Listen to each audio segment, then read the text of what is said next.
Ho provato in anteprima un esemplare di preproduzione del Viltrox AF 40 mm f2.5 FE. Si tratta di un obiettivo piccolissimo, leggero, autofocus e venduto a un prezzo che lascia senza parole.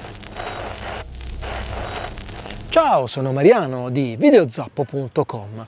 Viltrox mi ha inviato in anteprima il nuovo 40 mm 2.5 per mirrorless Sony full frame. Vediamo come va, i suoi pregi e i suoi difetti per capire se si tratta della lente adatta a te. Viltrox mi ha inviato gratuitamente il 40 mm f2.5, non sono stato pagato e nessuno ha visto questo video prima della sua pubblicazione. Il Viltrox AF 40 mm f2.5 è progettato per mirrorless, era già disponibile per Nikon Z e ora è diventato disponibile anche per Sony. Copre il formato full frame, ma ovviamente può utilizzarlo anche su APS-C. È costruito prevalentemente in plastica, l'innesto è comunque in metallo, c'è una sensazione di sostanziale robustezza, insomma è ben fatto, ma comunque in plastica. È costituito da 10 elementi in 6 gruppi con ben 5 elementi speciali. Questo tipo di costruzione, oltre che compatto, lo rende anche molto leggero. L'ago della bilancia si ferma giusto sotto i 200 grammi, compresi tappi e paraluce. Sull'innesto è disponibile un connettore USB-C per l'aggiornamento del firmware. Il diaframma è a 7 lamelle diritte e l'unica ghiera presente sul corpo dell'obiettivo è quella per la messa a fuoco, non ci sono altri comandi. È una ghiera ovviamente a trasmissione elettrica, è bella fluida e soprattutto lineare, per cui nel video può utilizzarlo per focus pull ripetibili. La distanza minima di messa a fuoco è di 34 cm. Davanti troviamo un filetto standard per filtri da 52 mm che è lo stesso diametro che troviamo sul 20 mm f2.8 della stessa serie. In realtà i due obiettivi esteriormente sono praticamente identici, cambia giusto il numero qua con le specifiche, lunghezza focale e luminosità massima. Anche il paraluce in plastica è lo stesso che troviamo nel 20 mm. Per parlarti di prestazioni ho montato il Viltrox 40 mm f2.5 sulla Sony A7 IV che mi sta riprendendo. Ho sostituito il 17-28 Tamron, così puoi apprezzare le differenze. Il filtro è lo stesso Freewell VND magnetico. La vignettatura è ben visibile a tutta apertura, diventa trascurabile ad f4, a f5.6 scompare completamente. Ovviamente è molto semplice da correggere in post-produzione. La distorsione invece è impercettibile, direi assente, e discorso simile per l'aberrazione cromatica laterale, che è davvero poca e scompare completamente utilizzando il profilo incorporato nel file RAW. Le cose cambiano quando parliamo di aberrazione cromatica longitudinale, cioè quelle frange colorate presenti davanti e dietro al piano di messa a fuoco. A tutta apertura e fino ad f4 è piuttosto visibile, insomma va considerata e bisogna farci attenzione. Da f5.6 in avanti invece diventa minima, direi trascurabile mano a mano che chiudi il diaframma. Il diaframma a 7 lamelle produce delle belle stelle nelle alte luci o sul sole quando presente nell'inquadratura, ma devi chiudere almeno ad f11. Il bokeh a tutta apertura soffre un po' del cosiddetto effetto soap bubble, bolla di sapone, il bordino luminoso intorno ai cerchi del bokeh. È uno stile che a tanti piace, ma che in generale crea uno sfocato poco cremoso. È bello visibile, insomma è un effetto che deve piacerti. Chiudendo anche di poco il diaframma, questo effetto tende a scomparire. Il FLAR è ben controllato e c'è davvero pochissimo ghosting, devi però prestare attenzione con le luci appena fuori campo perché possono creare dei FLAR molto significativi. Basta farci un minimo di attenzione, ma te ne accorgi istantaneamente guardando l'inquadratura. Il focus breathing è praticamente assente e l'autofocus è preciso, veloce e silenzioso, almeno quando funziona, perché alle volte mi è capitato che proprio si rifiutasse di mettere a fuoco. Verosimilmente è un inconveniente legato al firmware di preproduzione, anche perché con il 20 mm non ho mai avuto questo problema. La nitidezza al centro è ottima già a f2.5, migliora leggermente il contrasto chiudendo ad f4, ma siamo comunque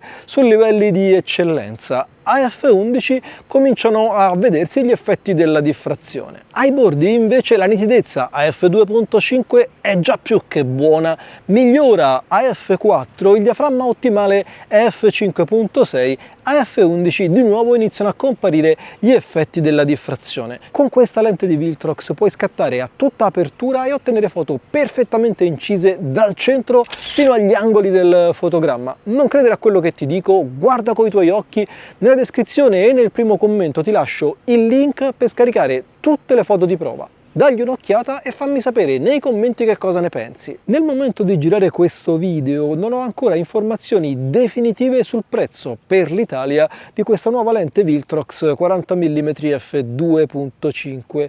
Nella descrizione e nel primo commento ti lascerò, man mano che diventeranno disponibili, i link a tutte le opzioni di acquisto, in modo che tu possa avere informazioni certe sul costo di questo obiettivo. Quello che però conosco è il prezzo di lancio negli Stati Uniti, cioè $165, e questo mi fa pensare che anche qua in Italia il costo del Viltrox 40 mm f2.5 sarà allineato a quello della versione per Nikon, dunque in questo momento €189, un prezzo davvero strepitoso. Se vuoi risparmiare nello store Viltrox puoi utilizzare il coupon VIDEOZAPPO per ottenere uno sconto ulteriore su questa lente, ma anche su tutto il resto del catalogo di Viltrox. Ho usato la f40 mm f2.5 di Viltrox per fare foto di svariati generi: street, dettagli, fotografia d'architettura, paesaggio urbano, ma soprattutto l'ho utilizzato per una sessione di ritratto insieme a Letizia. Siamo andati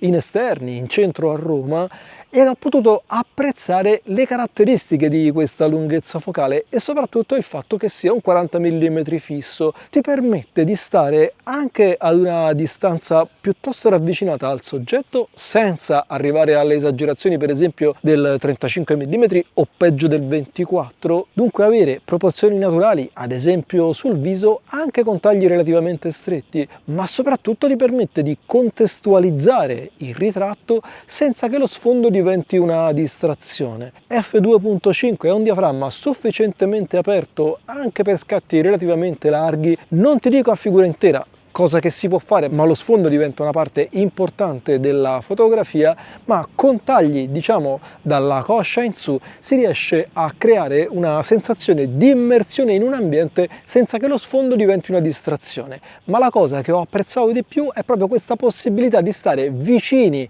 al soggetto, creando dei ritratti con uno stile che ormai, complici i cellulari con le loro ottiche molto corte, sta diventando lo stile predominante in questo genere fotografico. Per alcuni scatti ho utilizzato anche un light stick di Viltrox, si chiama P12 e ha delle caratteristiche molto interessanti. Prima fra tutti puoi illuminare varie sezioni di questa lampada con colori differenti. Non mi voglio dilungare, se ti interessa il tema fammelo sapere nei commenti, ti lascio comunque in descrizione nel primo commento il link per verificare prezzo e caratteristiche anche di questa luce. Da un punto di vista operativo quello che ho apprezzato di più è proprio la dimensione, la maneggevolezza e anche la qualità ottica di questo obiettivo. L'autofocus, come ti ho accennato, è uno dei punti di forza di quest'ottica, è veloce e preciso, con la considerazione che abbiamo fatto prima rispetto a quelle volte che si rifiuta di mettere a fuoco. Tra i suoi difetti io metterei al primo posto l'aberrazione cromatica longitudinale. Ti limita un po' con alcuni soggetti, ovviamente basta chiudere il diaframma almeno ad f5.6 e tutto si sistema, ma è una cosa da considerare. Così come devi considerare la resa dello sfocato. Questo effetto bolla di sapone deve piacerti, altrimenti può diventare una distrazione. Infine, ma non riesco a considerarlo un vero difetto a questa cifra, c'è la mancanza di controlli sull'obiettivo. Una ghiera del diaframma o qualche pulsante per gestire le funzioni principali avrebbe di sicuro fatto comodo, ma anche i soldi che ti restano in tasca non sono certo da buttare. Per capire a chi è adatta questa nuova lente di Viltrox dobbiamo prima vedere le alternative. Si tratta infatti di una focale estremamente comune e che verosimilmente già possiedi. Che stai dicendo, mi dirai? I 40 mm si contano sulle dita di una mano. Già, ma è una lunghezza focale che è compresa in praticamente qualunque zoom in kit e anche negli zoom tuttofare professionali. E in quest'ultimo caso anche la luminosità è praticamente sovrapponibile. Il 2470 f2.8, disponibile praticamente per qualunque sistema, ha questa focale, i 40 mm, e ne dispone a f2.8, che non è particolarmente diverso da f2.5. Dunque, con questa considerazione in testa, per acquistare una focale fissa dobbiamo avere un buon motivo, e secondo me questo motivo è proprio il fatto che ti piace. Io in quella sessione di ritratto mi sono trovato benissimo, così come mi è piaciuto da morire da utilizzare come obiettivo tuttofare per girare per la città e cogliere le varie opportunità fotografiche, e in questo senso è anche un eccellente esercizio. Ma non divaghiamo, il fatto è che deve piacerti questa focale. A me personalmente piace moltissimo, la preferisco tanto al 35 mm, che è forse la focale che mi piace di meno in assoluto, non ne ho mai avuto uno in tutta la mia vita, quanto al 50 mm, che per come la vedo io è un po' troppo lungo e nella maggior parte delle circostanze non ti consente di fare l'inquadratura che vorresti. Devi sempre un po' litigare con questa lunghezza focale eccessiva per tante cose. I 40 mm, per come la vedo io, sono un po' quel punto centrale davvero molto comodo, ma di nuovo deve piacerti, e se ti piace e non hai problemi di budget, l'unica vera alternativa su Sony è il 40 mm f2.5 serie G. Costa oltre il triplo rispetto al Viltrox, ti offre la stessa qualità dell'immagine, ma ha tutte le ghiere e i selettori che desideri. C'è il diaframma con e senza click, il selettore autofocus, manual focus, un pulsante personalizzabile, tutto quello che vorresti. Se il budget non è un problema, è di sicuro l'alternativa da scegliere sul sistema Sony. Detto tutto questo, mi sembra piuttosto scontato che, se apprezzi la street photography, il ritratto ambientato in generale, se questa lunghezza focale ti piace, è davvero un eccellente acquisto, soprattutto perché costa così poco e ti permette di accedere ad una focale fissa, compatta, leggera ma di ottime prestazioni, e questo può essere anche un ottimo esercizio per allenarti con la fotografia. Avere una focale fissa è davvero un'ottima opportunità, perché ti costringe ad usare le gambe, a girare intorno al soggetto, e questo fa davvero benissimo alla tua creatività e alla cura che metterai nell'inquadratura. Utilizzare questo obiettivo così compatto, magari insieme ad un 20 mm, accoppiato ad una macchina altrettanto compatta come potrebbe essere una Sony A7C, una Sony A7C2, ti permette di avere foto di eccellente qualità con un peso ed un ingombro davvero trascurabili. Penso anche a chi piace vita all'aria aperta, fare trekking. Porti questi due obiettivi, una macchina piccolina, e fai davvero quasi tutto. Certo, hai bisogno di focali lunghe, ma in quel caso sperare in un'ottica così compatta e leggero può diventare un'utopia. Abbiamo parlato più volte del 20 mm f2.8 di Viltrox, e questo potrebbe essere il compagno d'avventure ideale da associare a questo 40 mm.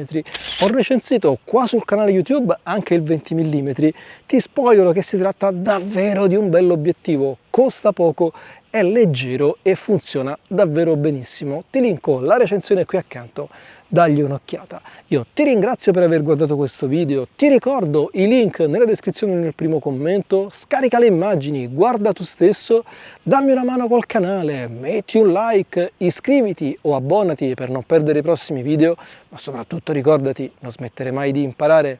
Ci vediamo nel prossimo video.